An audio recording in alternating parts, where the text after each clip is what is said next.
necessary to do so.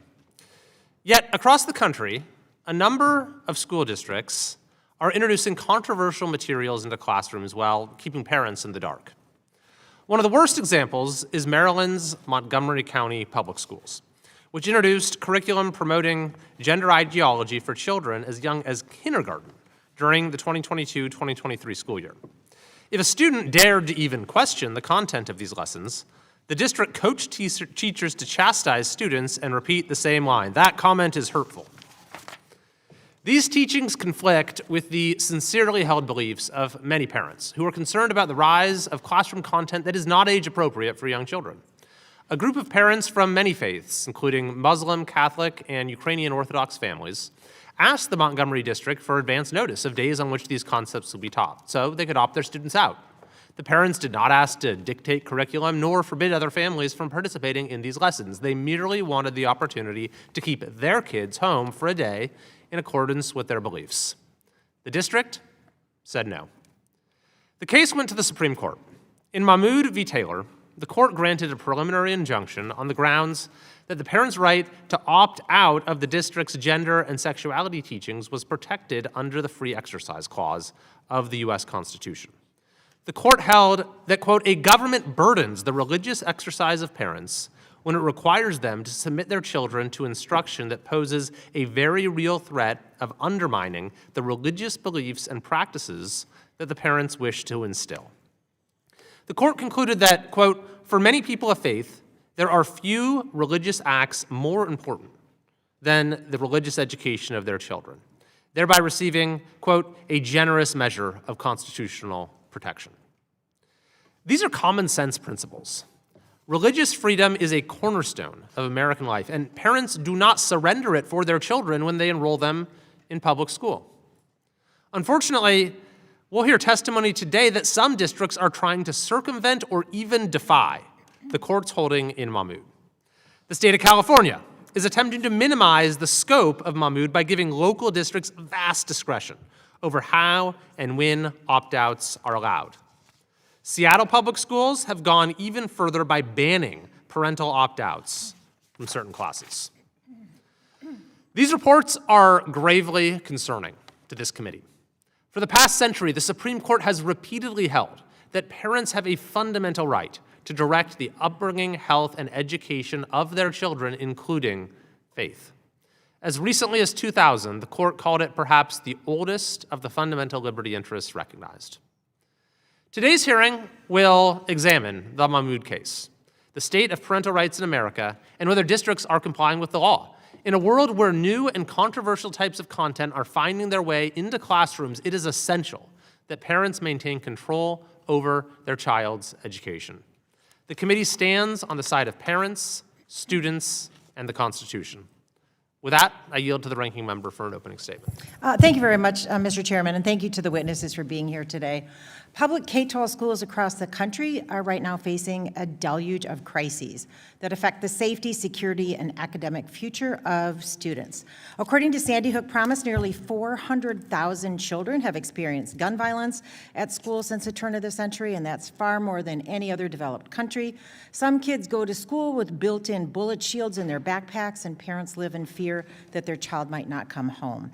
Children across the country are also experiencing trauma at the hands of their own government. As ICE rips families apart and preys on people near schools and hospitals, right now educators are asking me what to do when ICE agents appear on their school grounds.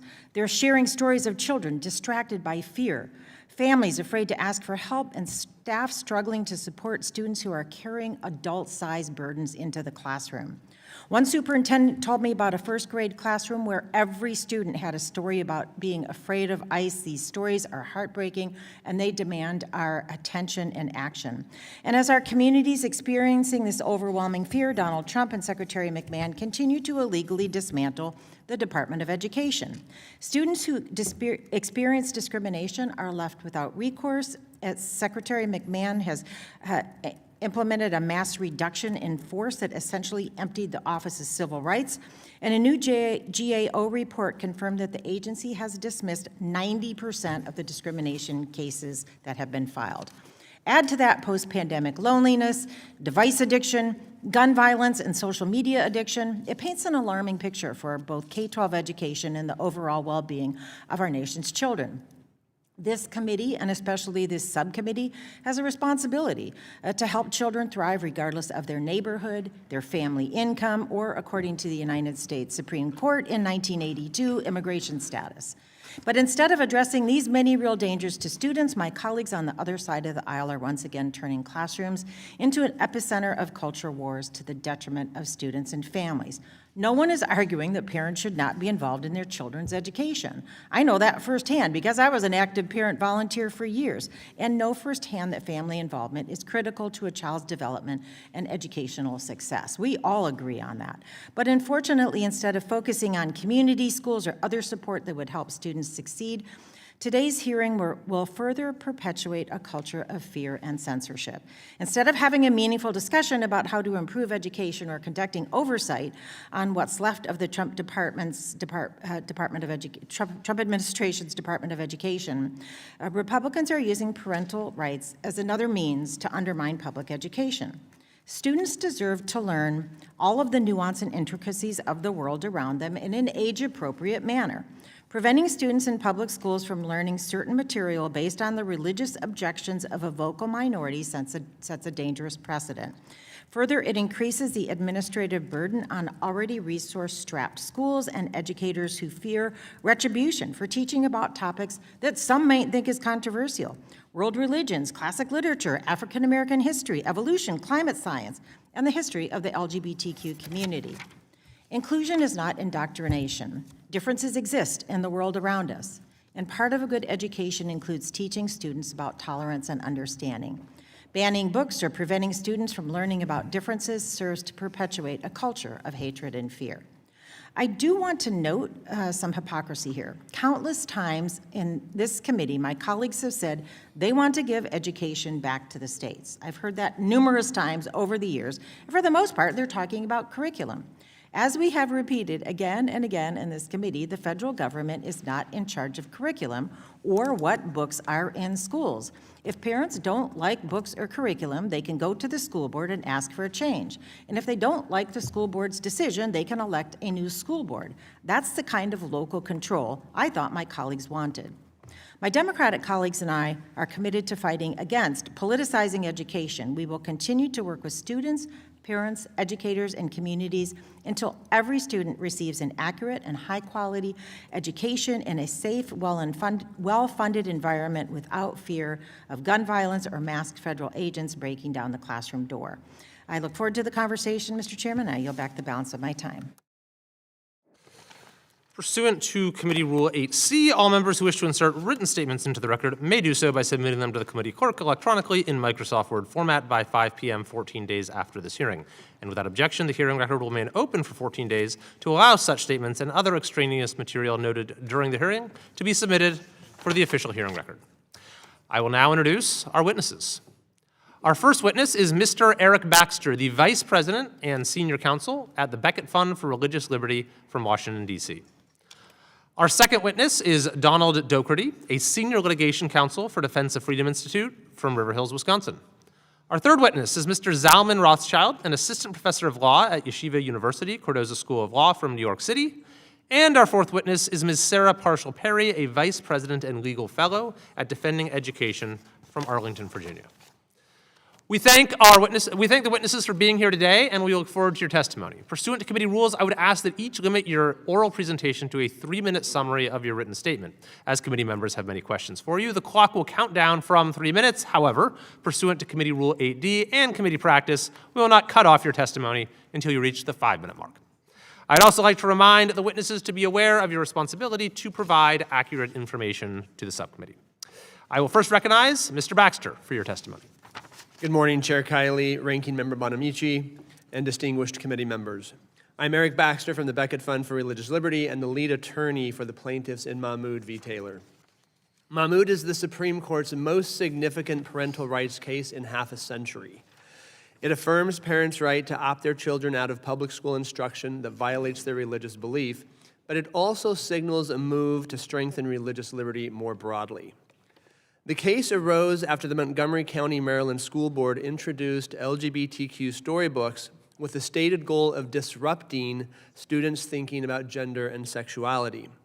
The curriculum introduces children as young as 3 to pride parades, playground romance, and gender transitions. Teachers are instructed to emphasize that doctors only guessed at students' sex at their birth and to frame contrary views as unfair and hurtful. The curriculum was immediately controversial. Even the elementary school principals union warned it was age inappropriate, factually dubious, and dismissive of religious beliefs. Parents were first told they could opt their kids out, but the board soon reversed, saying they could not even be notified when the books were read. At a board meeting, over 1,000 parents, largely Muslim and Ethiopian Orthodox, expressed concern. The board responded by comparing them to xenophobes and white supremacists. The parents sued, seeking not to remove the curriculum, but simply to restore the opt-outs. After 2 lower courts rejected the parents' claims, the Supreme Court in a 6-3 ruling reversed. It said the curriculum was unmistakably designed to impose values hostile to many faiths and that it exerted psychological pressure on young children to conform. The court concluded that parents' right to direct the religious upbringing of their children would be an empty promise if it did not extend into the classroom. This ruling has enormous significance. Schools nationwide must now adopt policies to accommodate students' religious beliefs or risk financial exposure for themselves and their employees. The ruling also calls into question the widespread school policies that support gender transitioning behind parents' backs. Any effort to undermine parents on such religiously sensitive matters cannot be squared with Mahmoud. Beyond this immediate impact, Mahmoud also bypassed Employment Division versus Smith, an earlier Supreme Court ruling that significantly limited free exercise protections. That move undermines Smith's continued viability. If the parents here get to bypass Smith, why should teachers challenging the same policy have to satisfy its higher standards? And if not teachers, why anyone else defending their own religious liberty? In this sense, Mahmoud portends Smith's demise, which will strengthen religious liberty for all. Thank you for shining a light today on this remarkable Supreme Court opinion. Thank you very much. I'll next recognize Mr. Doherty for your testimony. Chairman Kiley and Ranking Member Bonamici, thank you for the opportunity to testify today. My name is Don Doherty, and I'm Senior Litigation Counsel for the Defense of Freedom Institute. In my time, I'm going to focus on the implications of Mahmoud v. Taylor going forward. Parents of faith will be able to use Mahmoud to push back against overreach by public schools, and the case should lead to more curriculum transparency. For example, now in Montgomery County, each semester students receive refrigerator magnets detailing the upcoming curriculum, including books to be read so that their parents can decide whether they want to opt out or not. Also, another case in late December in Massachusetts, a federal court there relied on Mahmoud to enjoin Lexington Public Schools when the schools refused to allow parents to opt their 5-year-old out of LGBTQ-themed books that violated the family's Christian faith. So that's just a very recent case. At the same time, Mahmoud is not a license for parents to micromanage the curriculum, and courts will need to define more clearly what this free exercise parental right encompasses.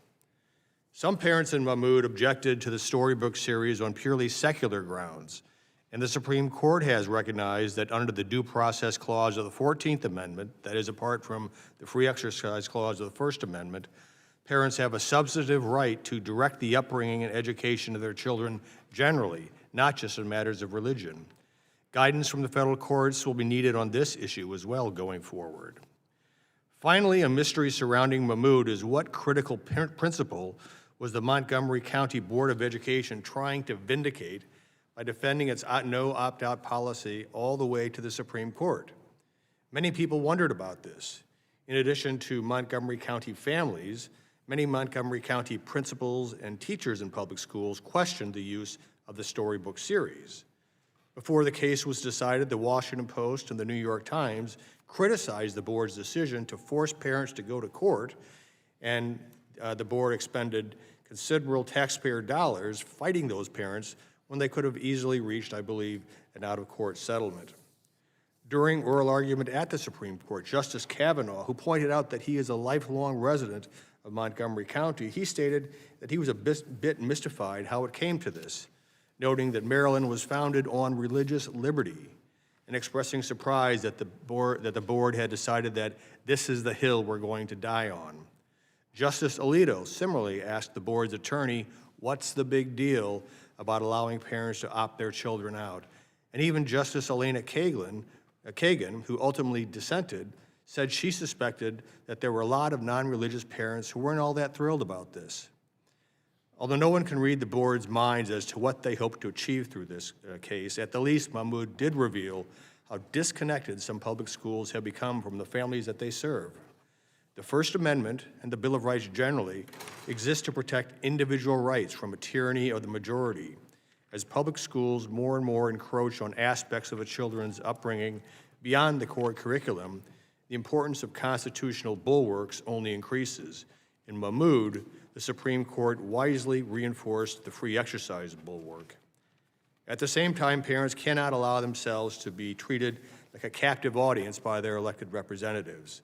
Mahmoud shows that parents can and must take back their children's public schools, and that the First Amendment is one way to assist them in doing so. Thank you. Thanks very much. I'll next recognize Mr. Rothschild for your testimony. Chairman Kiley, Ranking Member Bonamici, and members of the committee, my name is Zalman Rothschild. I'm an assistant professor of law at Cardozo School of Law. I'm also an ordained rabbi and have a PhD in Jewish studies. Thank you for the opportunity to testify today. This hearing concerns an issue that has generated intense public attention. In Mahmoud v. Taylor, the Supreme Court held that religious parents have a constitutional right to remove their children from public school instruction that conflicts with the religious values they seek to instill. The decision has been celebrated by many religious liberty advocates and by broader parental rights movements as it is being celebrated this very morning. That celebration is misplaced. To understand why, it is necessary to situate Mahmoud within a longer constitutional tradition, one that has governed for nearly a century. That tradition did not deny the importance of parental authority or religious liberty, but it recognized the need for limiting principles. Mahmoud departs from that tradition even as it presents itself as continuing it. I want to highlight just two decisions from that tradition. Barnett, decided in 1943, and Yoder, decided in 1972.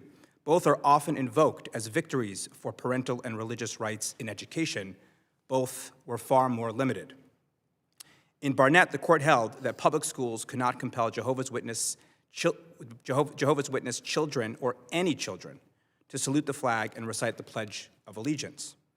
Barnett drew a line between compelled affirmation and mere instruction.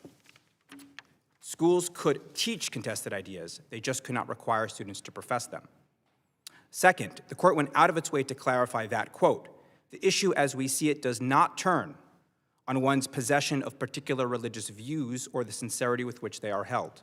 Religion supplied the plaintiff's motive, but the constitutional violation was compelled speech, not religious burden. This distinction mattered immensely. Because the injury was compelled speech, the remedy was to invalidate the policy across the board. Barnett did not create a system of individualized opt-outs. Yoder was also limited. It exempted Amish parents from compulsory high school attendance, but only because enforcement threatened a cohesive religious community's very survival. The court stressed the collective nature of the risk.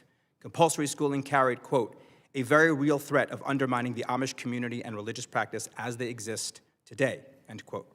The best reading of Yoder is that it reflected a pluralistic compromise. It protected a community's mechanism of cultural and religious transmission while still expressing concern about children's later ability to exit that community.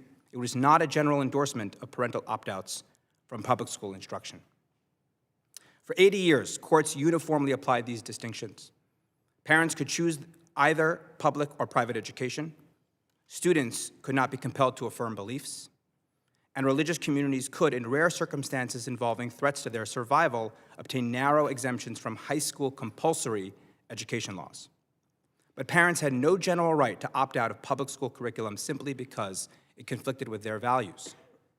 This consensus, it should be noted, was not invented by progressive courts. It emerged from decisions often associated with constitutional conservatism. Parental rights and religious liberty are part of America's constitutional history, and for good reason. But that tradition also embodies hard-earned judgments about how those values must coexist with others, including child welfare, public education, and public health. Barnett and Yoder represent the best of our constitutional tradition, a careful balance among parental liberty, state authority, and children's welfare. They reflect wisdom about how to sustain religious pluralism without eviscerating public institutions. Mahmoud upends that settlement while pretending to preserve it. The celebration of Mahmoud by religious liberty and parental rights advocates may prove short-lived once the decision's logic is deployed by parents across the ideological spectrum, and once states lose the ability to ensure that all children receive basic education, health care, and protection. There is a reason the constitutional consensus held for nearly a century. The court seems to now be dismantling it without fully grappling with the wisdom it embodied or the problems its destruction may create. This deserves more careful consideration than it has received. Thank you. I look forward to your questions. Thank you very much. I'll lastly recognize Ms. Parshall Perry for your testimony.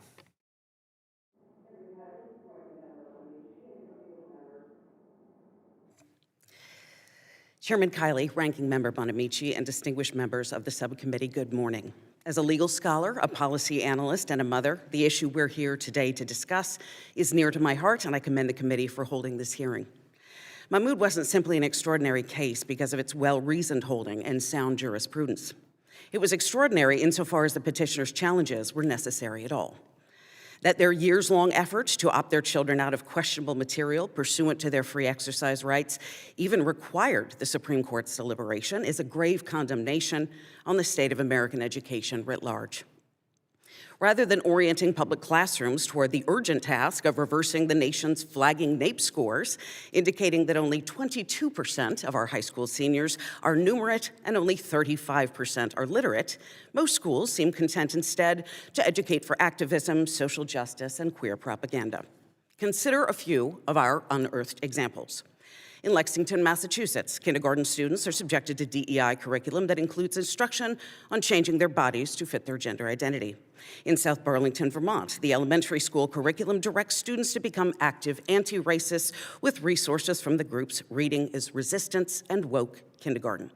In Los Angeles, California, they offer a queer all-year school calendar, providing teachers and students with new LGBTQ resources every month, like Reading the Rainbow, a guide to literacy through a queer lens. Wauwatosa, Wisconsin, public schools have instituted sex ed curriculum that teaches children as young as 5 about gender identity and eliminates the word men and women from the kindergarten lexicon. In Seattle, Washington, teachers are instructed to hide students' gender identity from their parents, making it more than 1,200 school districts now that we've identified with similar deceptive policies. Post-Mahmoud, it also refuses to allow opt-outs from queer-themed curriculum for religious parents and has solicited supplies for a community health locker project, including chest binders, nipple guards, and tuck-friendly underwear. Our organization has tracked thousands of incidents like these. They evidence the astonishing misconception under which many American schools operate, that the child is the mere creature of the state.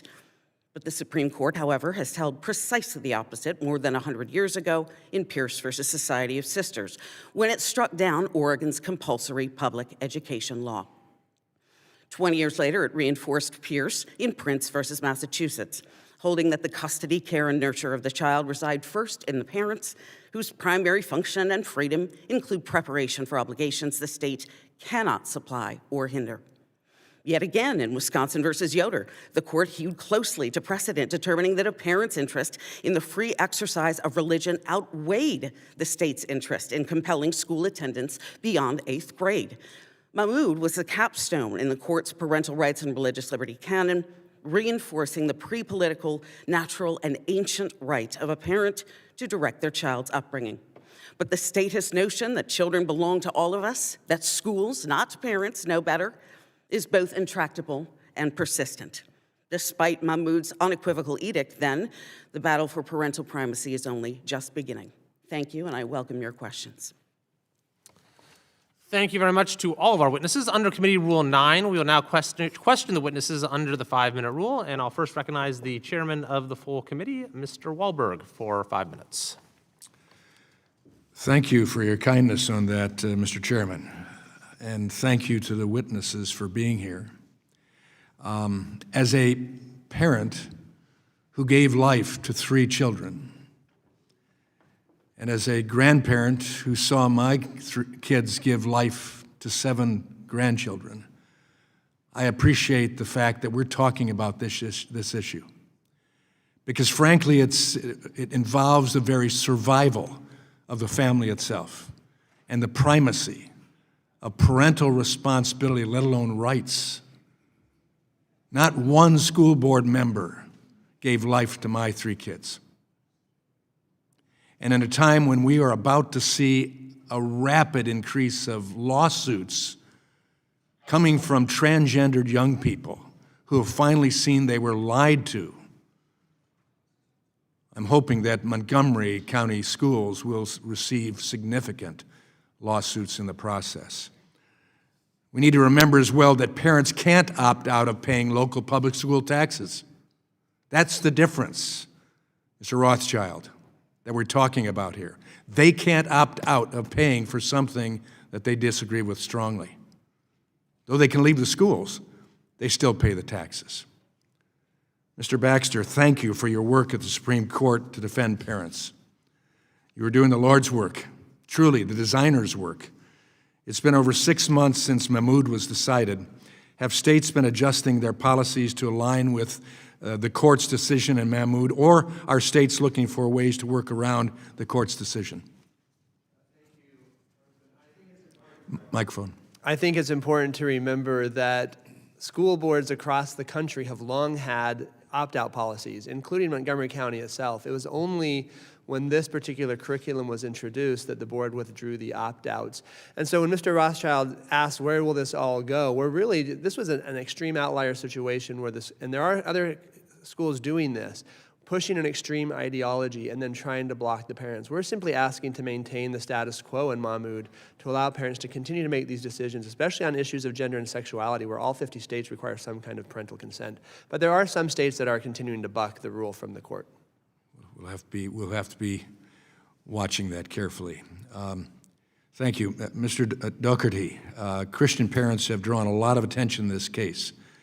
But it wasn't just Christians who objected to what the Montgomery County Public Schools did.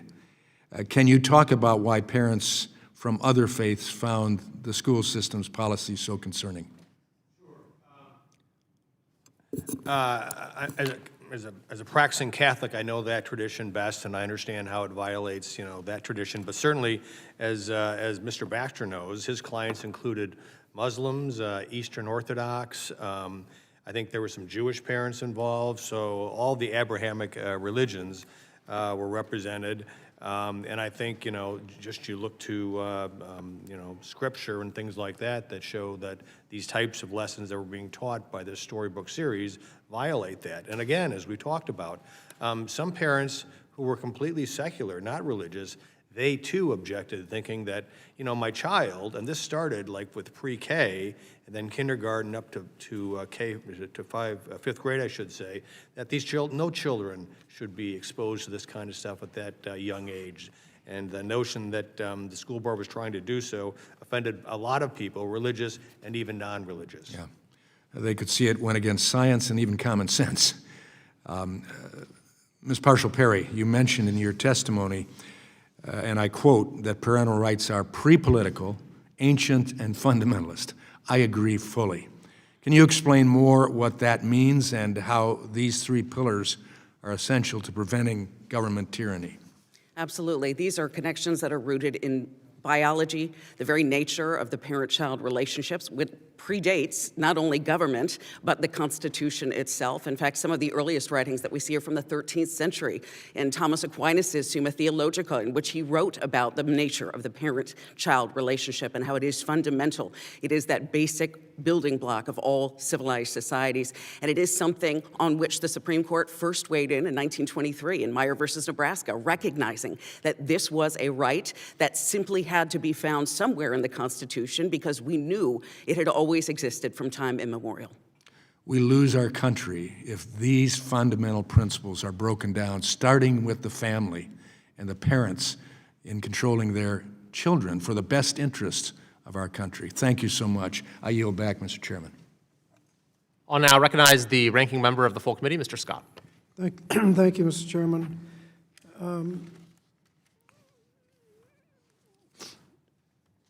Mr. Rothschild, is there anything in the Mahmoud decision that would allow a parent or group of parents to veto information given to other children other than their own?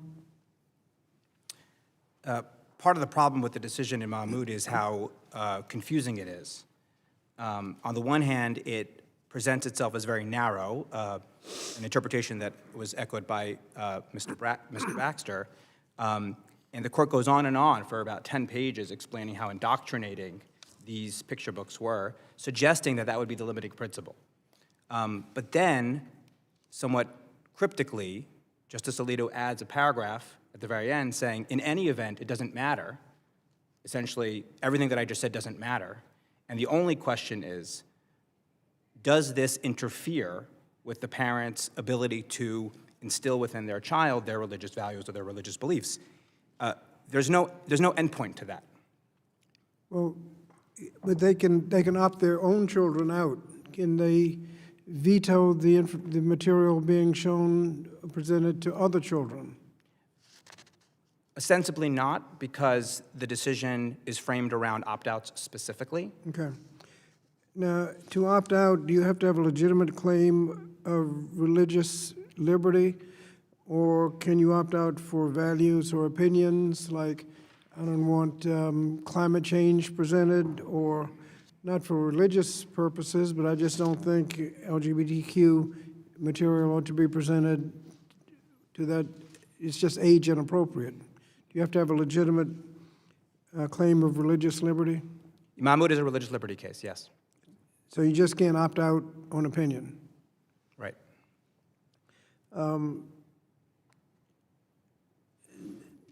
Alito had some other information in there about a threat to religion. It can be contrary to your religion. Does it have to be a threat to your religion? Well, that language of a threat comes from Yoder, where the threat that the court is articulating in Yoder is a threat to the survival of this distinctive religious community, the Amish community in Wisconsin. So it somehow gets transported to opt-outs in public schools, even though Yoder is talking about opting out of compulsory education laws for 2 years, the ages of 14 to 16, under very specific circumstances. So the language of threat now is used in Mahmoud to suggest that so long as anything in the curriculum threatens the parent's ability to instill the parent's religious values in their children, that threat is constitutionally protected. Okay. Is there any consideration being given in this decision to the harm that may be inflicted on other children?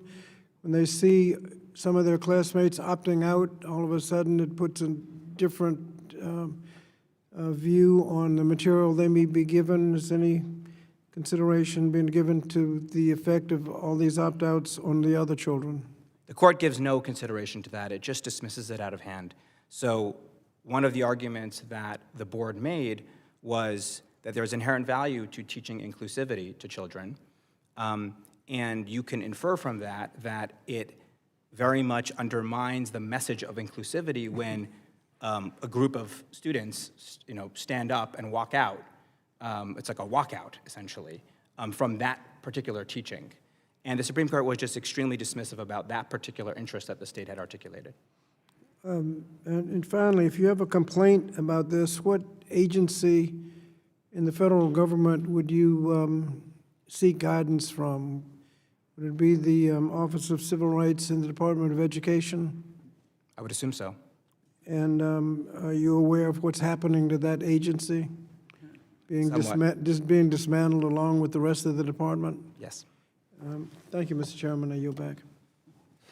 I'll now recognize myself for 5 minutes. Mr. Rothschild, thank you for being here to testify today. I just want to get some clarity on your position. I mean, you disagree with the Mahmoud decision, clearly, right? Yes. And so, nevertheless, it is the law of the land now. So what do you want the takeaway to be from your testimony today? What action would ideally you want to follow from it, given that Mahmoud is the law? Well, to the extent that Congress is contemplating any legislation in the aftermath of Mahmoud, which itself would, somewhat be unconstitutional unless it's authorized by the Supreme Court. In other words, unless the Supreme Court has interpreted that into the Constitution itself. But to the extent that Congress is contemplating going further than that, my point is that Mahmoud should be celebrated less than it seems to be celebrated. I see. So you kind of paint this picture of how Mahmoud has unsettled this, settled body of law on this particular issue. But it is true that even prior to Mahmoud, districts across the country do allow opt-outs, right? The key there is that it's the districts that allow the opt-outs. Right. But the existence of opt-outs is not inherently destabilizing in some sense, is it? Absolutely not. What's destabilizing is constitutionalizing opt-out. Do you think opt-outs are appropriate in some circumstances? Sure. Okay. But you think that that there's no constitutional basis for that? There's no broad general constitutional basis for that. It should be a local decision made by the districts themselves. I see. So for the parents in Montgomery County who had very strong objections to this content, what was their recourse in your view of the law? They may not have had recourse. Democracy would be their recourse. Democracy would be the recourse, okay. And so you don't think there are circumstances in which there might be rights that individuals hold, irrespective of what the overriding policy of their jurisdiction is? Well, the question isn't, are there rights? The question is this the right? Yeah, I think that you just made an important concession, which is that you would leave parents without a recourse, no matter how vile, no matter how discriminatory the curriculum that presented in their classroom is. And I think that's a serious problem. And I think that you paint this decision as somehow some sort of rupture in jurisprudence or destabilizing. But actually, I think what's different now is the type of content that's coming into classrooms and the fact that districts are refusing to provide opt-outs for that content. So, Mr. Baxter, do you think that is an appropriate characterization? It's important to remember that American democracy is tempered by the Bill of Rights, which protects the rights of individuals to live consistent with their religious beliefs, their own speech. And I spoke to a Washington Post reporter who had a similar view to Mr. Rothschild, but he wanted to object his children on issues that were concerning to him. And so every parent has their own opt-outs, and it's important to realize that Mahmoud protects the rights of all parents. Yeah, it's interesting. I thought he might say that the recourse is to go to private school, which is in fact what various briefs and the lawyers for the county argued. But there's a problem with that as a legitimate recourse for folks as well, right? Right. Most parents can't realistically afford to send their children to private school or to homeschool them, as was the case of most of our clients. Yeah, it's ironic because there's this often opposition to school choice that exists among certain segments of the education establishment. But when it comes to those who have the means to enroll their child and to exercise that choice, they're all for it. Do you agree, Mr. Dougherty? Yeah, no, the notion that you have to choose between either raising your children in your faith or going to a public school, to me, that's an unconstitutional kind of choice. And the notion that people can easily send their children to private schools, I should say, or homeschool them, to some extent, that to me is reminiscent of, let them eat cake. For example, just because, you have these other ways of dealing with this, but those ways cost a lot of money, a lot of time, resources. So to me, it is kind of almost let them eat cake kind of choice for parents who object to things like occurred in Montgomery County. Yeah. What do you think, Ms. Parshall-Perry, about this idea that we should just be satisfied with the idea that parents have no recourse, no matter how vile or how controversial or how threatening to their fundamental values content in classrooms is? Well, that invokes the arguments that we heard in the colloquy with Justice Jackson during oral arguments in Mahmoud when she herself talked about sending kids simply to private school.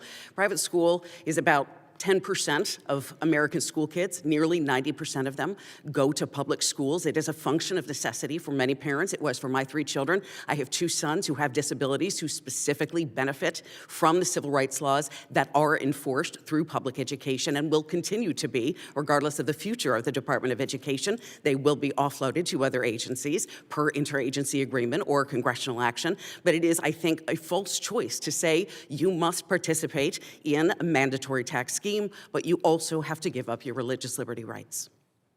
Thank you very much. And I actually appreciate your sort of honesty, Mr. Rothschild, in just saying there is no recourse rather than pretending that there is some recourse. But I think that's an alarming thing for many parents who are concerned about what's going on in some of our schools. So with that, I'll now recognize the ranking member for 5 minutes. Thank you, Chairman. And I want to follow up on this conversation because I was here listening, and Mr. Rothschild didn't say there was no recourse. He said there was democracy. And I remember years ago in Oregon, the school board had made a decision that the majority of the residents of the district didn't support. So they ran candidates, and they changed the school board, and they changed the decision. So that is democracy. So I don't want to put words in Mr. Rothschild's mouth, but I don't want there to be a perception that there's no remedy, because there is. Again, Mr. Chairman, I wish we were here talking about the armed masked agents that are lurking outside of schools and the gun violence that students are experiencing. You know, we're here today because some people are claiming that their religious beliefs are threatened by some school lessons that may perhaps just acknowledge the existence of gay people. And to me, it's concerning. I want students to learn critical thinking and know that their parents are involved in that, and I think that's really critical. But we do have an expert here on the intersection of religious belief, and I just want to ask you, Mr. Rothschild, how did your Hasidic background and your rabbinical training shape your experiences and influence your understanding about the debate concerning Mahmoud? So I grew up in a Hasidic community,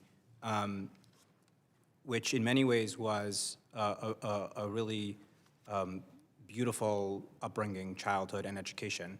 But it also is quite lacking, in particular with respect to basic secular education. It's no secret that the Hasidic community schools do not teach basics, including science, math, literacy. And so attending law school, I was particularly interested in understanding how it could be that a society would allow so many children, over 100,000 of them in New York alone, to be deprived of what is considered a basic right for every child. Thank you. I appreciate that very much, and your insight and what you bring to the conversation. I want to talk a little bit about the limiting principles that you were discussing. I know Pierce because I'm from Oregon. That was more than a century ago. But if you think about back in 1972 with the Wisconsin versus Yoder, where they addressed the free exercise of religion by the Amish, and there was discussion about that today. Previous rulings had rejected the view that mere exposure to educational materials or ideas conflict with the students' or parents' religious beliefs, and why that does not violate the free exercise clause. So how did Mahmoud change that? What are the limiting principles that we're going to need to be aware of? So on the one hand, Mahmoud seems to be suggesting there is a limiting principle, which is that it's fact-dependent, case-specific, that the courts would have to parse the curricula that's in dispute. In Mahmoud, it's picture books for 3 to 5-year-olds, to determine whether that curricula is in any way indoctrinating. But like I said before, the court also walks that back at the very end, just sort of sneaks that in there by saying that in any event, those are the exact words, none of this matters. So if none of this matters, the ostensible limiting principle, which itself is not all that much of a limiting principle, because indoctrination isn't something that is objectively recognizable. One could argue that all of education is indoctrinating, or none of it is indoctrinating. I don't know how anybody could really tell the difference, but then the court seems to walk it back by saying, so long as there's an interference with the ability of parents to raise their children according to their religious beliefs, that's constitutionally prohibited. So if there has to be some sort of fact-intensive analysis to determine if there's a threat and whether there's interference, how's that determined, and by whom? Could a Christian scientist say, I don't want my child to learn anything about health or science and opt out of that? I mean, I just don't understand how this is going to work. Do you have any sense? I don't have a sense of how this will work, but I could imagine a whole host of very problematic scenarios, including, for example, say a teacher tries to teach the value of non-discrimination against religion and specifies and says it's wrong to discriminate against Jews or against Muslims. And some parents have a problem with that because of their sincerely held religious beliefs, because, you know, chapter 16 of Mark says that those who are not baptized are condemned. So I have no idea how, in any sense, this can be bounded. I share your concern. And before concluding, Mr. Chairman, I want to note that we have heard in this committee again and again about returning education to states.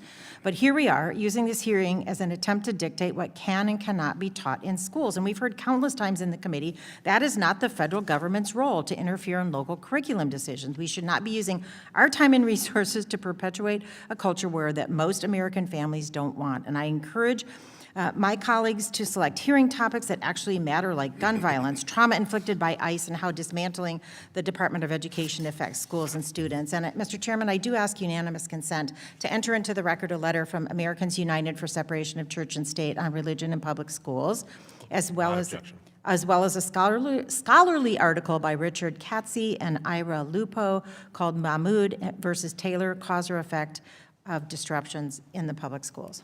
Without objection, now recognize Mr. Owens of Utah for 5 minutes. Thank you so much. As a dad of 6 kids and 18 grands, this makes my blood boil. I cannot understand how we're sitting here talking about how strangers should raise my kids.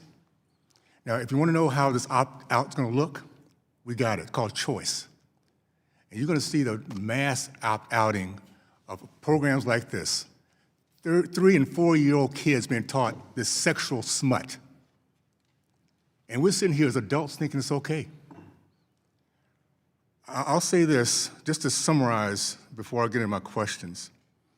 We're seeing adults, grown people, that have the power of having little children in their class that they cannot escape. They're captured. Hiding from the parents the curriculum that they're going to teach, no matter what the parents think or don't think.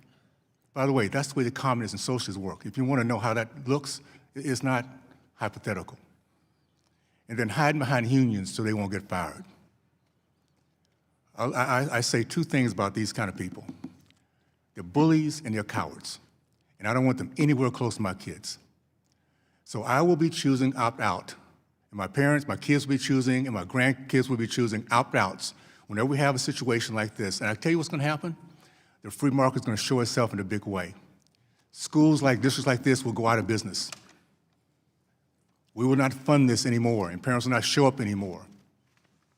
And schools out there that are doing the right thing, teaching our kids how to read, write, think, communicate, articulate, debate, and succeed will prosper. And we won't have to worry about going through this democracy mess that takes forever as our kids are being indoctrinated. Boy, I just cannot believe we're having this conversation with grown people. I don't get it.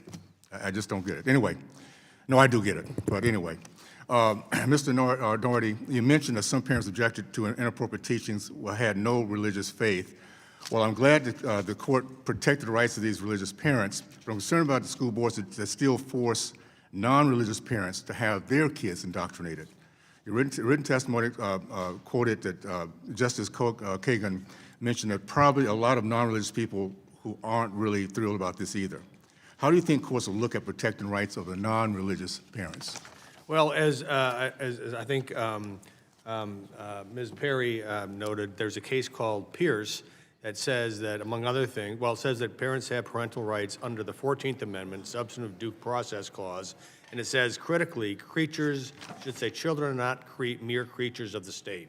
That's very important. Children are, they belong to their parents who have a duty to love them and raise them, and that's really where the first line of child development begins. The notion that now that educational bureaucracies distrust parents and exclude them from decisions, that's gotten, I'm afraid, too far out of hand in this country. And a case like Mahmoud is a case when they push back, and I must disagree. I think there are limiting principles. I don't think this is going to be hard to deal with. As I mentioned in my testimony, in Montgomery County now, these issues are addressed by simple refrigerator magnets. Each semester, each student gets a refrigerator magnet that says what's going to be taught, the books they're going to be taught, and if they are, if those are lessons violate sincerely held religious beliefs of parents parents can opt out. So I don't think this is any kind of difficult, onerous problem for schools to deal with. If anything, I think schools, public teacher unions, Overreach, they got perhaps a little ideologically arrogant, and this is a good way of pushing back on that. I think you said something, I just want to make a point. It's called arrogance. The district argument was a parents' free exercise was not burdened because they could remain free to enroll their children in other private schools. Yeah. That's pure arrogance. Well, guess what? It's coming. School choice can allow them to go to private, public, charter, homeschool, parochial.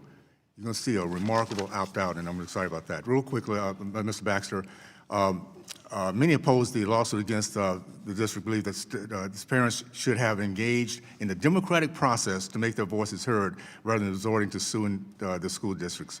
Can you explain why the democratic process here is the wrong remedy? Parents did engage in the democratic process when we're called bigots, racists, and xenophobes. And this was a very diverse group of Americans of all religious and political stripes who just simply wanted to protect their children's education. And that's really what the First Amendment for is, to make sure that religious liberty of individual families is protected. My advice for these folks who think this way, keep it up. You're going to find yourself out of a business, out of a job, because we're opting out of this mess for sure. Thank you so much. Appreciate it. And I yield back.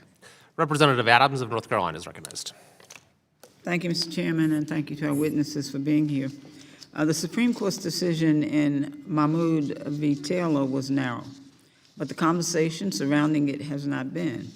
There's a real risk that this ruling is used to blur a longstanding constitutional line between protecting families from compelled belief and undermining the basic function of public education.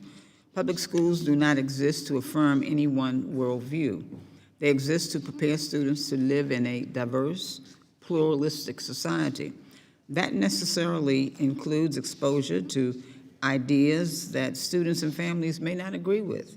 So my questions today are about limits, about guardrails, and about making sure that we do not turn a narrow ruling into a broad mandate that destabilizes classrooms across the country. So let me turn to our witnesses. Mr. Rothschild, the Supreme Court has consistently distinguished between compelled speech or forced affirmation of belief on the one hand, and the ordinary work of public education, including civics education, that exposes students to differing ideas over time. In Mahmoud, did the court meaningfully engage with that distinction? And going forward, how should courts understand the difference between unconstitutional coercion and the slow, non-coercive process of educating students in a democratic society? That last line of yours, I believe, is from Barnett, cited in 1943 by Justice Jackson, which was considered the quintessential statement on this very distinction that you're raising between your right to send your children to private school and that if your child is to attend a public school, that within public schools there are some limits. So to go back to a question that Mr. Kiley was asking me before, I think there are limits, and Barnett, for example, represents some of them. And lower courts, since 1943, unanimously held to that distinction as well. Mahmoud disrupts it. Okay, so do you see a risk that Mahmoud could be misinterpreted to treat mere exposure to ideas as constitutionally suspect, even when no student is required to affirm or adopt those ideas? I think it definitely will be interpreted that way, yes. While Mahmoud was framed as a narrow ruling, it raises broader questions about who gets to decide what is fundamentally necessary to teach children. So what concerns you about courts or Congress stepping too far into curriculum decisions traditionally made by educators and local communities, and would a federal opt-out law risk replacing professional educational judgment with litigation-driven oversight? Much better than I can ever articulate this, let me just quote to you Justice Jackson, the author of Barnett, in his concurrence in McCollum in 1948. He said, "If we are to eliminate everything that is objectionable to any of these warring sects or inconsistent with any of their doctrines, we will leave public education in shreds. Nothing but educational confusion and a discrediting of the public school system can result from subjecting it to constant lawsuits. Now, maybe that's the point. Yeah, maybe so. So in your view, which institutions are best suited to set these boundaries in a way that protects religious liberty without eroding the mission of public education, local school boards, educators, states, or federal lawmakers? Which one of those? I mean, it has long been recognized that if there's any area where democracy is to reign, it's with respect to local government, and there's nothing perhaps more local than boards of education in educational districts. Again, to quote from Brown v. Board of Education, education is perhaps the most important function of state and local governments. Thank you, sir. I agree. Mr. Chairman, I yield back. Pursuant to the previous order, the chair declares the committee in recess subject to the call of the chair. We'll plan to reconvene promptly in 5 minutes. Thank you. The committee now stands in recess.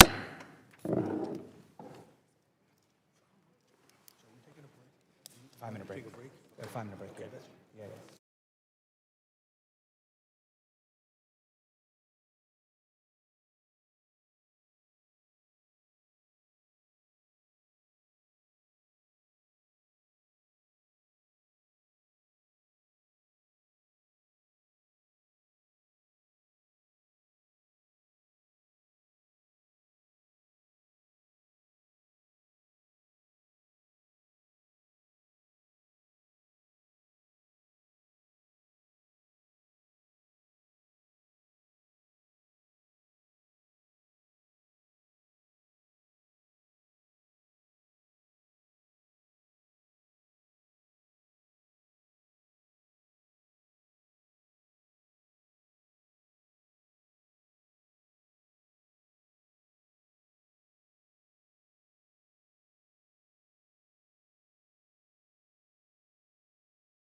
That's what I'm saying.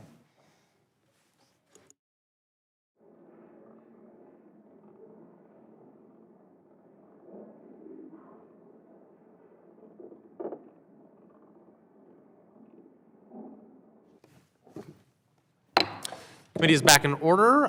Representative Miller of Illinois is recognized. Thank you, Mr. Chairman.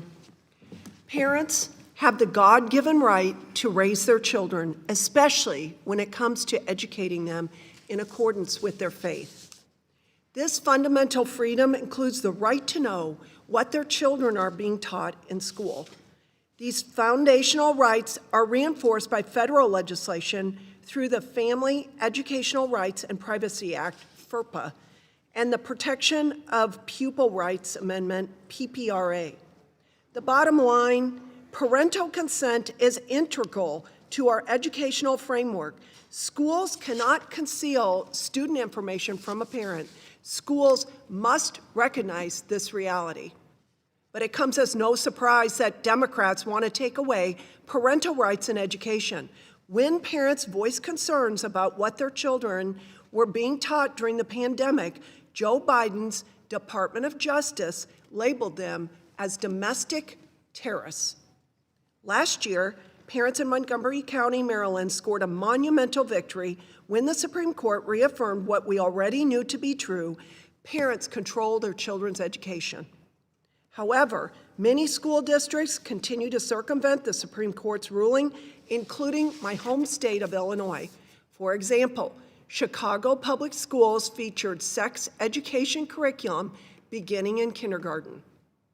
In the first grade, there were lessons on how to define gender identity. In second grade, students were taught the concept of gender stereotypes and how to advocate for change. In fourth grade, the district curriculum utilized a gender snowperson to help students explore the concepts of gender identity, sexual orientation, sex assigned at birth, and gender expression. By fifth grade, there was an introduction to puberty blockers, and students were forced to read Gender Unicorn, learning about sexual orientation and other concepts like gender role stereotypes and gender expression. Students were even expected to define terms like cisgender, non-binary, and transgender. Last year's victory in the Mahmoud case means it's time for these schools to fall in line. My first question is to Mr. Baxter. In your written testimony, you mentioned the role of Congress in protecting parental rights in education, particularly through FERPA and PPRA. Do these laws, as written, sufficiently protect parental rights, or are further protections needed? They are often ignored by many school districts, and even the Supreme Court's ruling is being ignored by many school districts. So I think Congress's attention to this issue and using its funding mechanisms can be an effective way to protect the rights of parents. Thank you. What about when schools manipulate FERPA and call it educational outreach when they send student data to left-wing voter registration organizations? It's a little bit out of my expertise. I'm here to testify on the religious liberty aspects, but hopefully under all of these laws, schools will ensure that all students are treated equally regardless of their religion or irreligion. All students deserve an equal opportunity to be educated. Yes, and to have their privacy respected, and we are on that. My next question is to Mrs. Parshall-Perry. In your written testimony, you mentioned Justice Kennedy's attempt to assuage concerns of religious freedom violations in light of the Supreme Court's Obergefell ruling. Could you please explain how this ruling was an affront to religious freedom and has set off a domino effect of violations, including the Mahmoud case? Yes, in fact, Justice Alito himself, in his excoriating dissent to the Obergefell decision in 2015, actually responded to Justice Kennedy's majority opinion and said, this is going to be utilized to stamp out every vestige of religious dissent. And in fact, his words proved to be true. In fact, the Mahmoud decision was made necessary because of individual decisions like the Obergefell decision. Now, we can talk about whether or not it is bad jurisprudence, which I think it is. It divined a constitutional right to same-sex marriage from the same shadow shadowy ether of the 14th Amendment that the court did in Roe versus Wade, and that has been subsequently overturned, and then we can talk about it as a policy prescriptive matter. But I think the fallout is something we cannot ignore, and in fact, as we've seen sort of cultural institutions be overtaken by progressive orthodoxy, we find parents, good, noble, honest parents, who simply want their children educated in the crosshairs of a culture war they did not start. And that's what we want too. Thank you, and I yield back. Representative Lee of Pennsylvania. Thank you, Mr. Chair. It would seem that the issue isn't that parents have a right to raise their children. I think the issue is that a certain parent doesn't have a right to raise somebody else's child. You don't get to determine for other children what religious beliefs they get to be exposed to in their schools. And it just feels to me that Republicans and conservatives are always feigning outrage about the wrong things. For instance, right now, as we are attempting to make it harder for children to receive a holistic education, American children are falling behind by every metric on the global scale. While kids are behind in reading, conservatives are busy trying to make sure that they can't read a story about a little girl who adores her uncle who's getting married. That is the most recent outrage. Reading is a crucial part of how children learn about themselves and how much they have in common with others. That's how they learn about the world. Not only do kids deserve to see themselves reflected in books and the curriculum, they perform better when they do. The reality is that this is just another right-wing attempt couched in parents' rights to shield children from getting a real education. Everything this administration and the right-wing movement does is a blatant attempt to make us less educated, more narrow-minded, and easier to control. This has a massive impact on our ability to function as a society, let alone to compete internationally. Right now, we are not a country that people are taking seriously. Today, it's about exploiting religious exemptions to shield children from the reality of queer people existing, but other times it's been trying to shield children from the reality of Black history lessons and how Black history is American history, or Indigenous studies, or various languages, as we've seen through the outrage of Bad Bunny performing at the Olympics. It's always centered in bigotry and xenophobia. It is suffocating our country. Mr. Rothschild, First Amendment doctrine has shifted dramatically in the last few years due to President Trump's appointments to the Supreme Court. Do you expect we will continue seeing religious freedom weaponized to justify censorship in schools? And how do you believe this will impact education, public education in our country? Thank you for the question. Religious liberty jurisprudence has expanded drastically under Trump's administration and his appointments to the Supreme Court.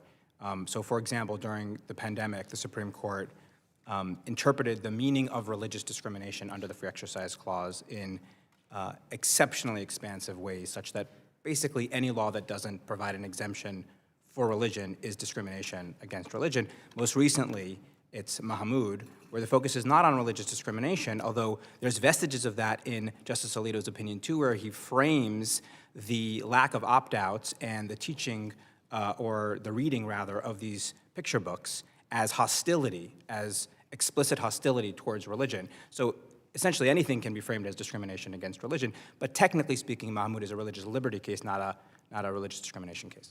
So conservatives are also hoping that cases like Mahmoud versus Taylor will cause already under-resourced public schools to preemptively censor curriculums to avoid costly lawsuits from a vocal minority. We're already seeing this happen, right? A RAND study found that teachers are preemptively whitewashing curricula following the manufactured moral panic against critical race theory. In Justice Alito's ruling in Mahmoud versus Taylor, he said not allowing parents to opt out imposes a hostile environment, as you mentioned. Do you believe that this ruling could also create a hostile environment for LGBTQ plus children or other marginalized children in the same vein?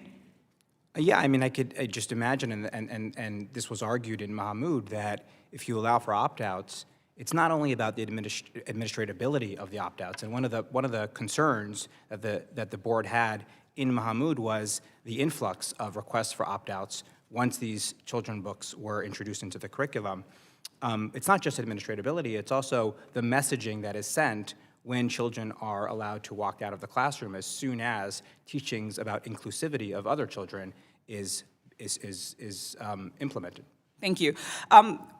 Conservatives are exploiting religious freedom to suppress other constitutional rights, like the separation of church and state or equal protection. Our duty to religious freedom does not absolve us as a duty to protect marginalized groups from environments that condemn our existence. I want to end with the important point that despite this administration's best efforts, inclusive educational materials are still legal in this country. I welcome a hearing about the decision in American Federation of Teachers et al. Versus U.S. Department of Education et al. That struck down the department's guidance against diversity, equity, inclusion, and accessibility. And I stand with all the educators, students, and families navigating the bigotry and the xenophobia of this administration. We are working to ensure that children feel included and accepted and safe and have the opportunity to become educated global citizens. I yield back. Representative Harris of North Carolina is recognized. Thank you, Mr. Chairman, and thank you to all of you that are serving on this panel today and for your testimonies. I found myself just overwhelmed at times in reading the testimonies and to see how all of this played out there in Montgomery County. And I want to just talk for a moment that one of the things that overwhelmed me was just kind of the attack or the villainization of parents that seemed to be working from the board's perspective. And Mr. Daugherty, your testimony mentioned that MCPS was incredibly hostile to parents who had legitimate religious concerns about the curriculum. In fact, you quoted one board member who suggested that if the parents were right, the board would have to, quote, send out notices so white supremacists could opt out of civil rights contents, end quote. I find that absurd. And the board should be ashamed of themselves of comparing Muslims and Christians to white supremacists. And so, Mr. Daugherty, I just want to ask you to, if you could take a moment just to give us your perspective about that comparison.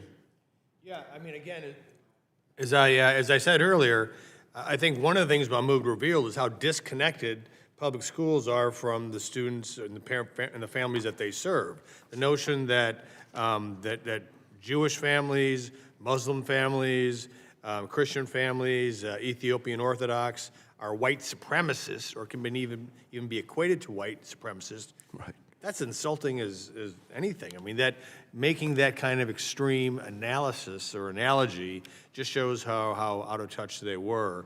Again, I think this is a problem in Montgomery County. Hopefully it's been resolved after they lost this lawsuit, but the notion that this storybook series was necessary to, I think they said, disrupt heteronormative thinking, and which it seems to be something that I don't know why kindergartners need to be able to have that sort of thinking disrupted in order to learn to read and write and do mathematics.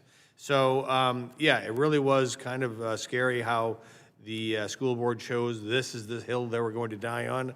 Luckily, they lost, but it revealed a lot about what their priorities are, and it's certainly not serving the families that are in their county. Thank you, sir.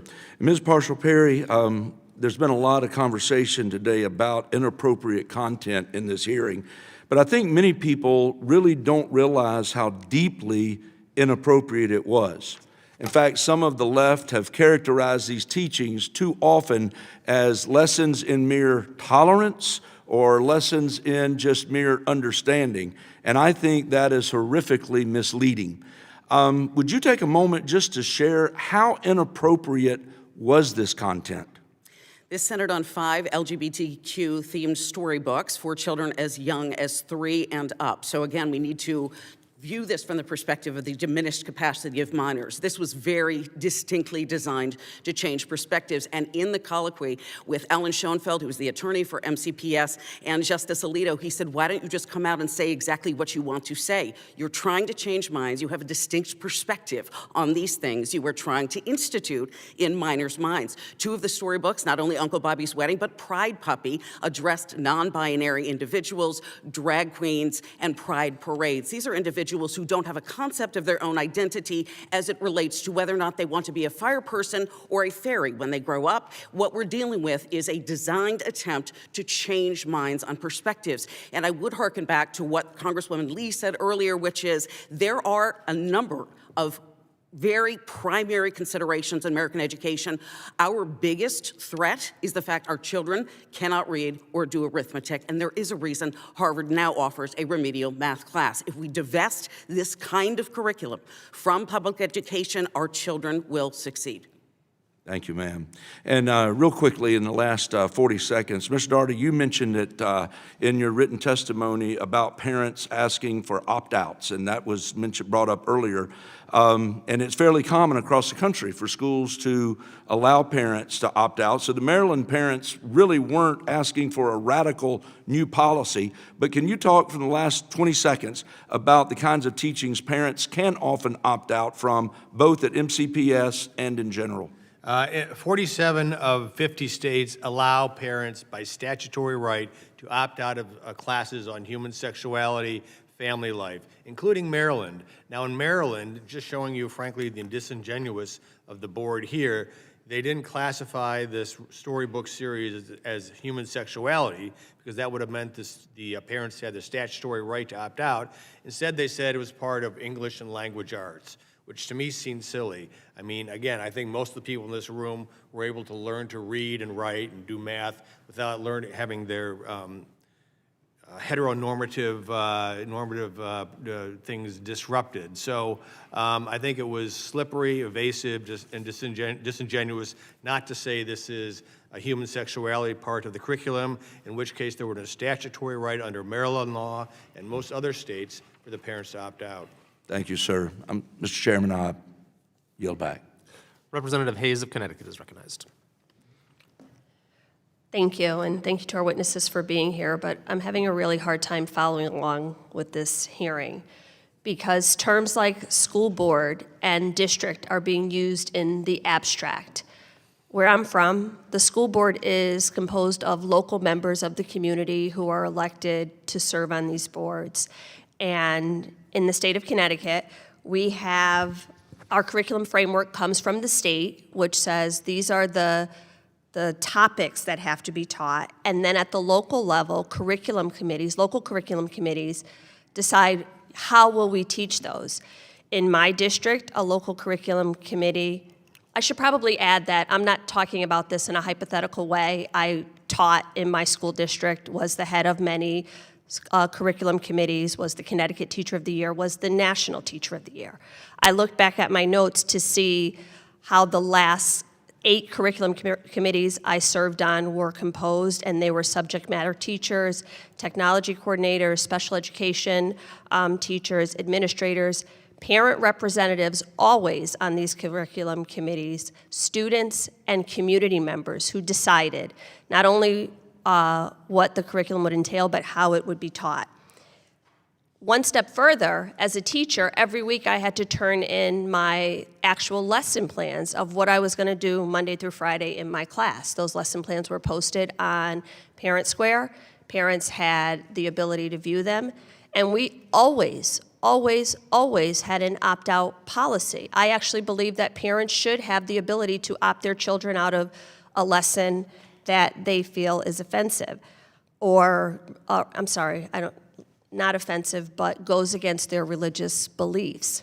I also, however, am a mother who had all of my children formerly and currently went through a public school system. I think that I am a good, noble, honest parent, and I want my children to learn lessons about kindness and inclusivity and do not object to queer subject matter.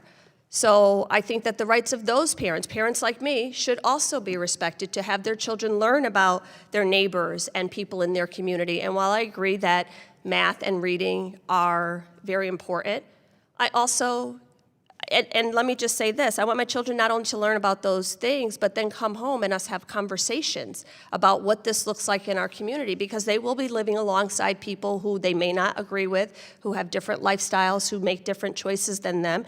And I am as equally concerned about them learning reading and algebra as I am about producing conscientious, good adults who are not racist or xenophobic or homophobic or bullies in their community. So as a parent, I want my child exposed to all of the information so that they can make the most informed decision.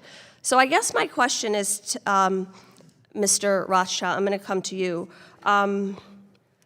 Is Congress the body that is best suited to make these curriculum decisions? Because every committee, every hearing, every conversation, every quote, every statement that comes out of the other side is about these things should be made locally.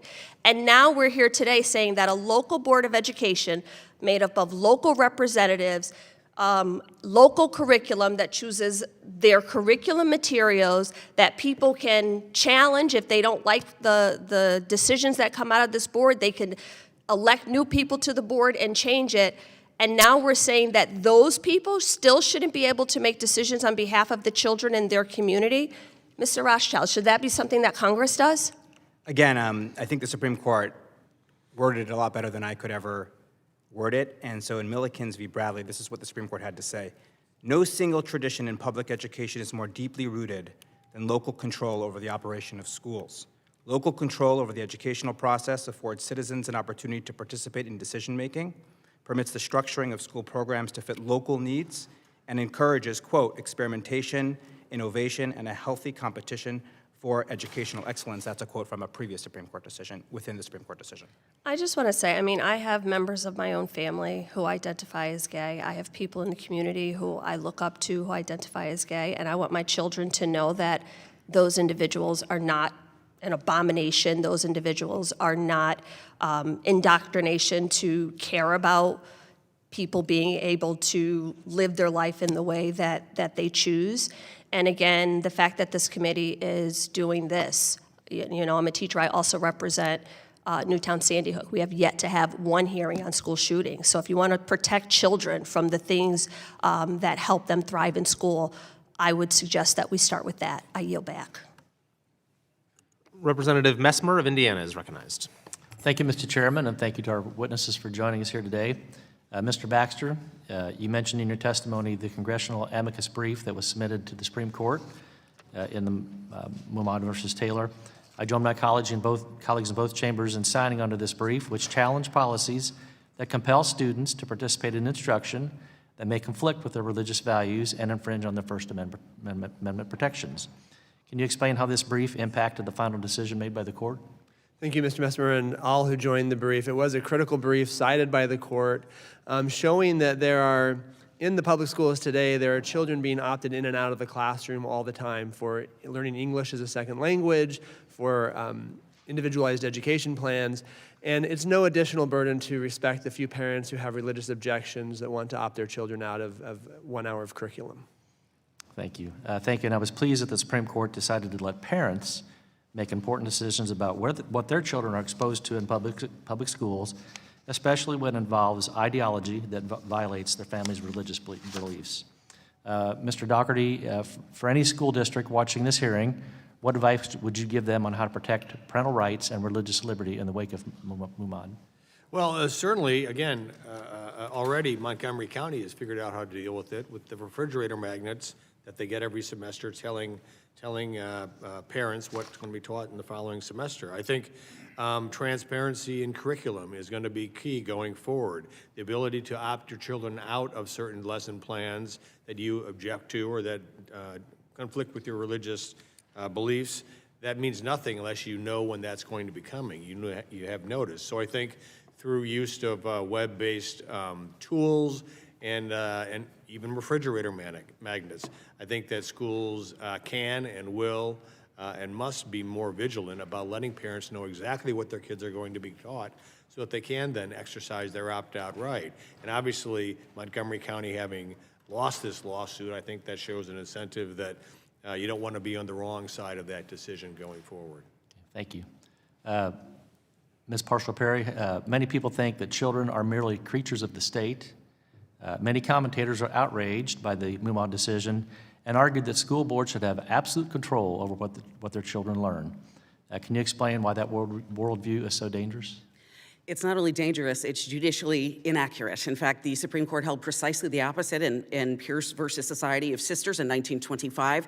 We have year after year of Supreme Court jurisprudence reinforcing, underlining the importance and the fundamental nature of the parental right. What we've seen over and over again in school districts across the country is a sort of misapprehension, a miscomprehension of the fact that these children are in very temporary roles underneath the school leadership. The school operates in a tutelary custodial capacity for a very brief period of a few hours per day, only to instruct, not to indoctrinate, and then those children go back home where they are under the care and primary authority of their parents. In fact, as recently as 2012, the Supreme Court has written about the diminished capacity of minors, indicating precisely that parents act in the best interest of their children because minors lack the appropriate intelligence, emotional maturity, or understanding of the world around them to be able to make some of these important decisions.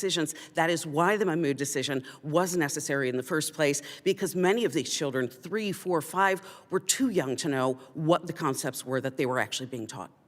Thank you. And Mr. Chairman, I yield back the remainder of my time. Representative Mannion of New York is recognized. Thank you, Mr. Chair. Today, we're not only discussing a flawed Supreme Court decision, but also a much larger agenda. My colleagues on the other side continue to mischaracterize what's happening in our classrooms, and I believe it's a major disservice to our students and teachers to put them at the center of these cruel culture wars. The statements made by my Republican colleagues in this committee make it clear that they view Mahmoud case as just the beginning, opening the door for more sweeping opt-outs from school curricula. As a former teacher, I can tell you where I stand and what I've always fought for. Like my colleagues, I believe it's critical for parents to be involved in their children's education, and they are. Parents have more access to teachers, school boards, administrators than ever before, with online curricula, emails, live stream school board meetings, and beyond. That was my experience. And parents should be involved. And how public education has improved is to make sure that that access continues to increase, and I believe that it will. I've made that case before in this committee, including to Secretary McMahon, that parents have more access and more visibility in their students' education than in the past, and that's a good thing. But I don't believe we should go down the slippery slope of having parents opt their kids out of any topic they don't agree with or object to. Our public schools reflect our communities and the diversity of people and ideas within them. All curricula should be age appropriate, and parents have access to administrators and teachers. Whenever I, in the 30 years in my classroom, saw other teachers that may have put things into the lessons that were not appropriate, that was addressed immediately and often preemptively, as teachers, as my colleague Representative Hayes said, have to hand in their lesson plans and syllabi ahead of time. So we can't hide our kids from the world around them or prevent them from engaging with different ideas or different people. I also believe that our teachers and schools administrators know their students well and should be trusted and should continue to be accessible, that they do have our students' best interests at heart. Despite claiming to talk about local control and education and caring about that, this administration has made multiple attempts to target specific content and place new politically motivated demands on our schools. They've also weaponized funding, which is hurting all students. Just because a state may be represented by a Democrat or a Republican doesn't mean that all of those students or parents or teachers are Democrats or Republicans. So, unfortunately, weaponizing and canceling grants is hurting our students, hurting our schools, increasing class sizes, and disrupting budgets. Our schools should always be inclusive places, and religious beliefs should always be respected. But I worry about the political and legal attempts to broaden the scope of the Mahmoud ruling and the implications of far-reaching opt-out policies. Mr. Rothschild, my question is for you. Is mere exposure to educational content that parents might find religiously objectionable enough to trigger an opt-out under Mahmoud? Possibly, yes. A follow-up question. From the ruling of Mahmoud, do you believe that parents have the ability to opt out of a high school unit on evolution? Possibly, yes, as well. And do you agree that a parent should be able to opt their child out of evolution as a unit? Not as a constitutional right, no. Ms. Parshall-Perry, do you believe that parents should be able to opt out of a unit on evolution? The Supreme Court's already addressed the issue and actually said there is no opt-out right for particular scientific perspectives. And in fact, in the wake of the Civil Rights Act enactment and desegregation efforts, both of those periods of time in American history, the Supreme Court routinely struck down so-called religious objections to, for example, desegregation laws. They know when they can smell a rat. They've done so for many, many years, and they will continue to do so now. These were very honest religious objections to inappropriate material. The court will continue to apply that interpretation going forward. Understood. So it sounds as though your answer is that evolution would not be able to be opted of because it is accepted science, and therefore a religious objection towards it would not be permissible.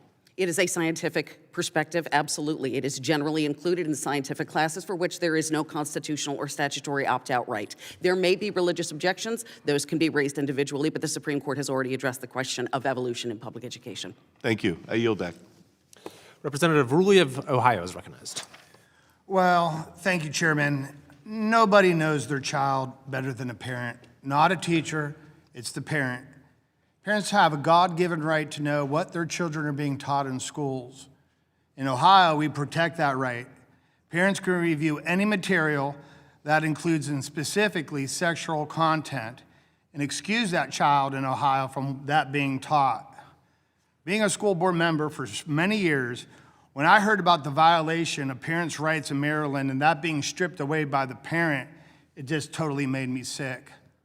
These schools force children to view, and here's the key words here, here's the sweet spot, sexually explicit material of children under the age of 18 and threaten them with legal action against a parent who would fight back, who would even question it. In this particular subject, we have Muslims America, Christian and Jewish America uniting for transparency in our school districts. None of us want sexual content for minors being taught in the school. That is unacceptable. So the question would roll out to Mr. Dockery. You said there were 47 states. Can you elaborate on the 3 states that chose to take away the opt-out option for the parents? Some of these school districts have been threatening, and here's another key word for you, truancy against the child and the parent for opting out on their kids being taught sexual content for being under the age of 18. I don't know what kind of upside-down world we're living in where it's okay to teach sexual-orientated material to kids under 18. So, Mr. Doherty, a 2-part question. The first one going to those 3 states, and then another one for all of us on the board, including my honorable friends on the other side of the aisle. Is there some guardrails that Congress could actually do to make a better system so we could teach all material, but not material that's illegal for minors? Sure. Unfortunately, I haven't. I did my research many months ago, so I can't recall the 3 states that don't. And I think, but even those states, I think informally, it's recognized that if you really want your children not to participate in certain things that are highly controversial, offend your religious beliefs, I think that's commonly recognized. And again, it was recognized in Maryland, but they said, well, this isn't about human sexuality, it's about learning to read. So you have to read Pride Puppy in order to read, which seems to be a bit of a stretch here. So with regard to what Congress can do, I mean, Congress, there's obviously discussion right now about the Department of Education, what's going to be happening with regard to that. The Department of Creation is a creature of Congress. Congress created it back in 1979, and what will happen with it going forward remains to be seen. Specific guardrails, I think, again, I think the United States Constitution, the Bill of Rights here, is a tremendous guardrail. And doesn't waver, and I think it was one that the parents were able to take advantage of.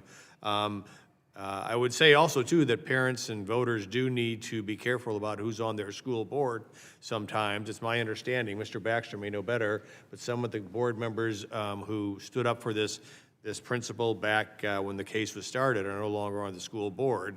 But, you know, I haven't really given any thought specifically to what the federal government can do about this. Does anyone else have a comment on that? I can weigh in. We heard earlier about whether or not the Office for Civil Rights was the appropriate venue to be able to actually bring these challenges to. It is not. Having served as senior counsel in the U.S. Department of Education in the Office for Civil Rights, I can say specifically they enforce and apply civil rights law, not constitutional law. These parents exhausted every administrative level of opportunity closest to where these actual decisions were being made. They were routinely struck down. The Montgomery County Public School System stonewalled them at every attempt. The federal courts were their final recourse. The Department of Education does not have any authority whatsoever when it comes to the First Amendment. Any suggestions to Congress? We have current existing spending clause laws, like the Elementary and Secondary Education Act, that might provide a vehicle to be able to legislate in such a way that decisions like this don't come up again through the federal court system. Obviously, the Constitution conceives of specific enumerated rights for this chamber, and one of those is spending clause legislation, and there is quite a number of it that has actually been passed through these chambers that might provide an opportunity to say, we're going to enforce the parental right as we've done with FERPA, as we've done with PPRA. Those are suitable mechanisms, I think, going forward. Well, thank you all for your time, and with that, I yield my time back to the chair. Representative Grijalva of Arizona is recognized. Thank you, Mr. Chairman. Before coming to Congress, I served 20 years on a school governing board in Southern Arizona, one of the largest, most diverse districts in the state. I worked directly with parents, teachers, and students every single day. I know firsthand how critical parent engagement is to student success. But I also learned something else just as important. Public schools exist to serve all students. They are not vehicles for political agendas, nor are there spaces where perspectives can be erased simply because they make some uncomfortable.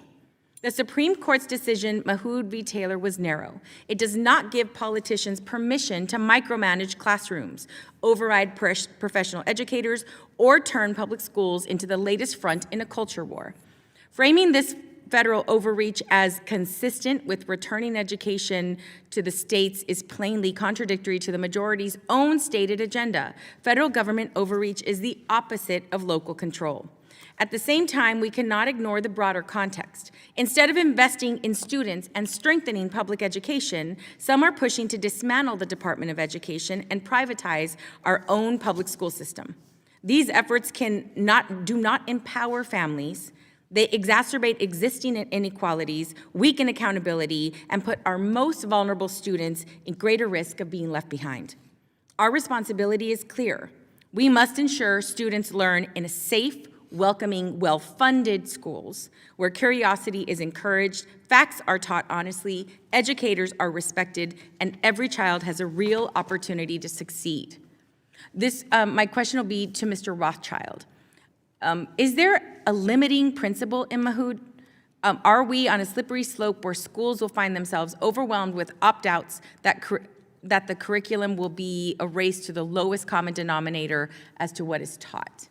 I think that concern that you have voiced is a legitimate one, and is one that was articulated by none other than Justice Alito in 2021, where in a concurrence in Mahanoy, which involved social media and free speech for children, for students, he said the following. He said, "Parents are not required to enroll their children in a public school. They can select a private school, and they may also be able to educate their children at home. By enrolling a child in a public school," he went on to say, "the parents have impliedly consented to delegating some of their parental authority to the public school." Thank you. What are the failures of the Mahmoud decision, in your opinion? What did the majority opinion get wrong? Well, the majority opinion essentially rewrote previous precedents, claiming that it was just applying them. It restructured the way religious liberty works, even in prior eras, which the Supreme Court has claimed it's simply resurrecting. Religious liberty has classically meant that if an individual has an opposition to doing or not doing something that is required of them by the government, they can invoke the Free Exercise Clause.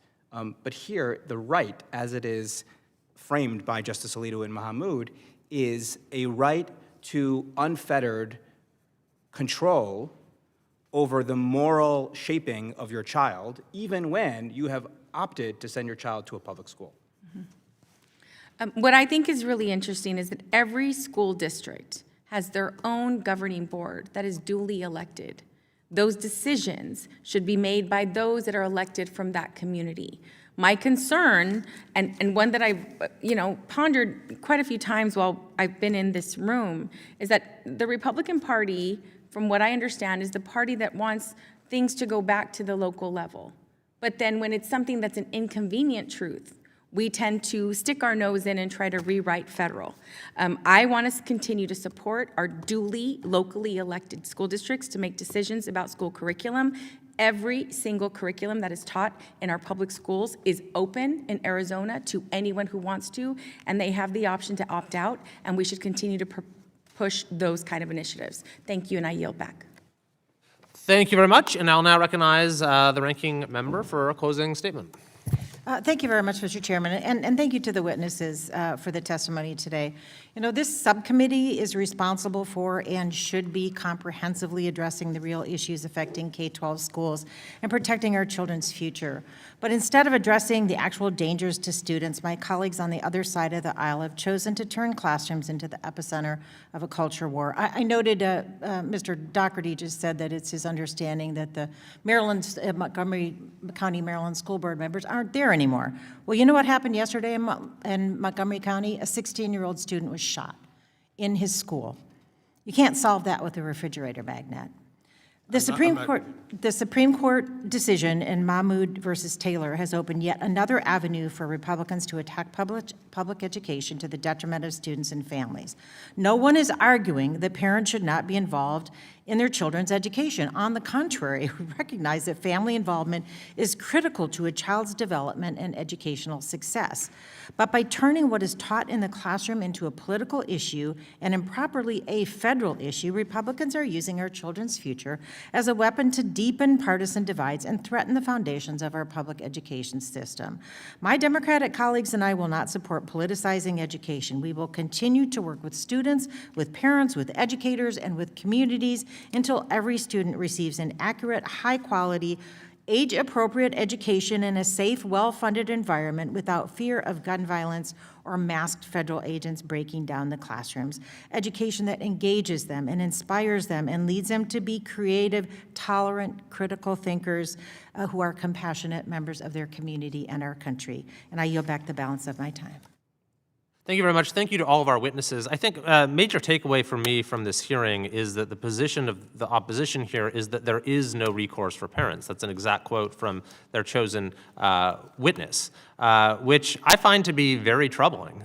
This idea that kids as young as kindergarten could be exposed to the most graphic content and the parents have no recourse. They're not allowed to pull their child out even for a day. That a school could inculcate values that are wholly incompatible with the religious upbringing that the parent has chosen for the child, and there is no recourse. They can't let them sit out even a day of class. So I think that the opinion of the Supreme Court in Mahmoud simply affirmed common sense foundational principles in this country. And this isn't about controlling curriculum at the federal level.